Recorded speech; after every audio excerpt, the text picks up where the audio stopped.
Brodes Media.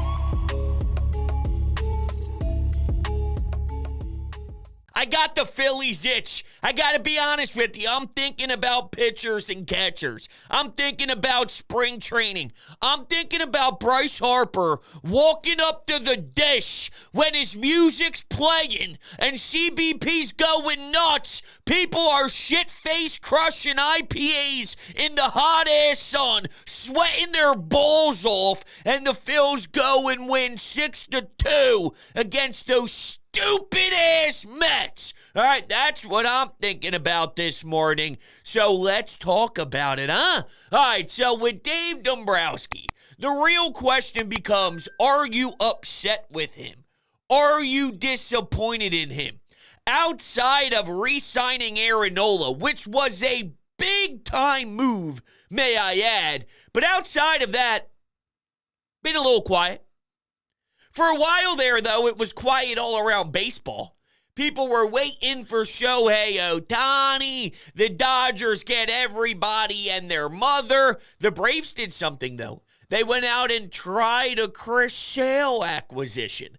I don't know how much that guy has left in the tank. I mean, I'll be honest with you. In his prime, I don't know if it was his delivery. For some reason, it always does go back to that when I think to myself, in what world was Chris Sale one of my favorites? Like, it's odd and random to me. And then I keep going back that maybe it's just the delivery I fell in love with. When he was at his peak, oh my God, it was unbelievable. But who the hell am I to think that he's going to go to an Atlanta Braves organization at this particular time in his career and be unstoppable? I'm not even afraid of Spencer Strider, because what the hell is that guy going to do when he sees the Phillies lineup? I'll tell you, he shrinks, he gets small. I'm not afraid.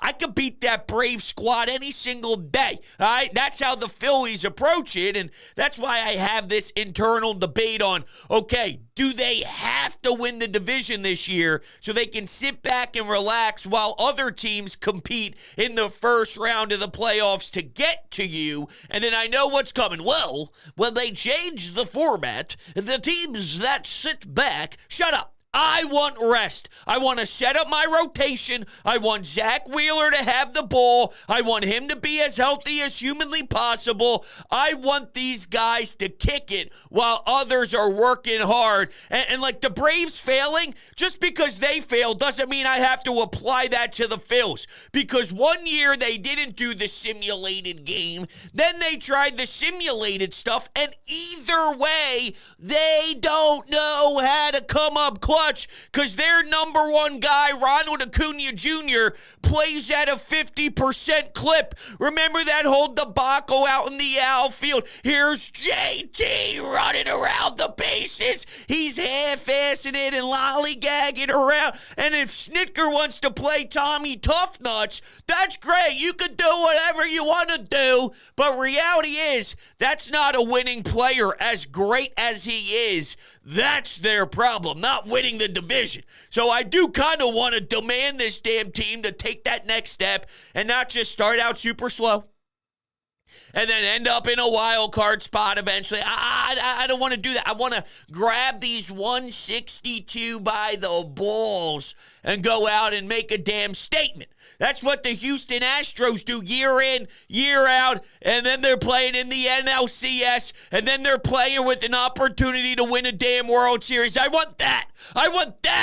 Damn it. I'm not really upset with Dave Dombrowski at all. And I don't know if this is hot takey or not, but reality is last year's roster was good enough to win the World Series.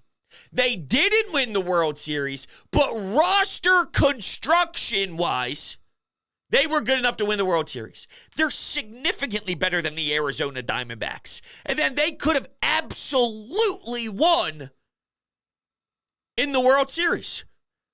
What unfortunately ended up happening was you had Nick Castellanos fall back into let's swing it slider 7 feet off the plate. I thought the roster was really, really good. Doesn't mean it was perfect, right? I know we can get angry about Rojas, and then Craig Kimbrell ended up hitting a wall. It's just reality of how this thing goes sometimes. So I'm not saying they are perfect. We can discuss outfield. We can discuss Jake Cave and someone coming off the bench and this and that. But ultimately, the reason why they failed wasn't Jake Cave. The reason why they failed wasn't some random bench guy. The reason why they failed is your offense fell asleep. Your offense forgot how to get hot. You win and lose. You live and die by Schwartz, Turner, Harper, Nick, JT, Bohm, Stott. That's what's going to get you there. The starting rotation. Okay, this is perfect because it can segue into Bob Nightingale's piece on USA Today about the Phillies being a sleeper for maybe Jordan Montgomery or Cody Bellinger. I'd be stoked if you can get in Montgomery here.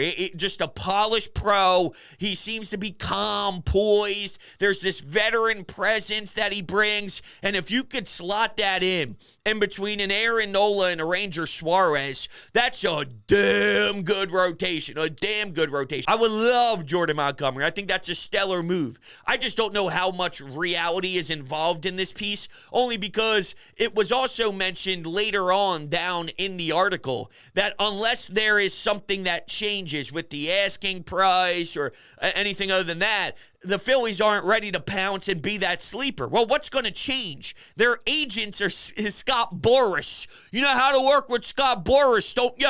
Yeah, we spent a lot of damn time in those meeting rooms talking to Mr. Boras. So it's not something easy, and what I really think it is a leverage play. This is Scott Boras talking to other teams, and if they just mix in a little, hey, the Phillies are rumbling, hey, Dave's picking up the phone to at least peek in, yo, you better watch out, then they start to move quickly. All right, hold on. We got to make sure we can't lose Montgomery here. We need him to help solidify this rotation. And if Dave, and you know the Phillies will go, they do have the background, and there are multiple different examples of them willing to go the extra mile. When they signed Kyle Schwarber, it's like, oh, that's Nick?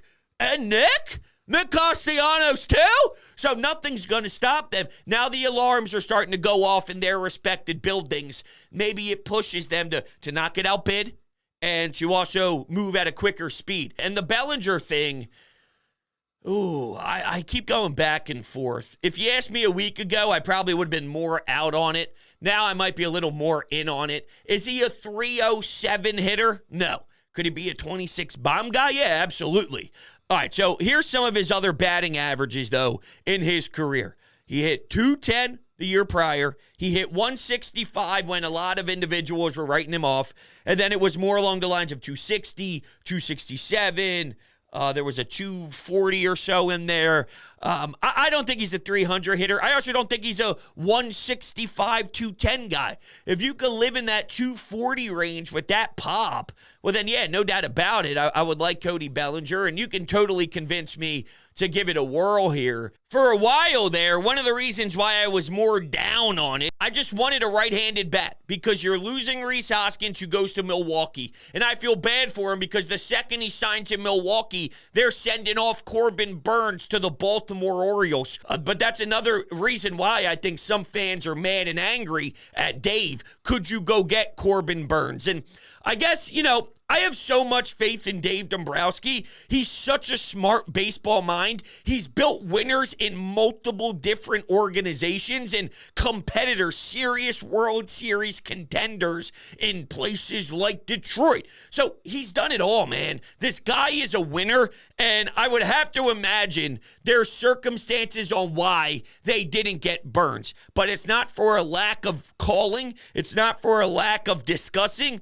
But you can't just do everything. You can't just, well, you have to. He's great. Well, no, not if it doesn't make sense. Not if you look at some of your assets and you project ahead and this and that. And I'm always proving talent over some unknowns that are playing in the minors, especially maybe with some starting pitching and the Mick Abels of the world when you have an Andrew Painter. I'm not saying you handcuff yourself and you are not allowed to pursue and be aggressive. No. But it's all calculated. They need to be calculated risks. And my point is, I trust Dave Dombrowski with my life. Therefore, if you don't land one of these big fish, I'd have to imagine there's reasons why.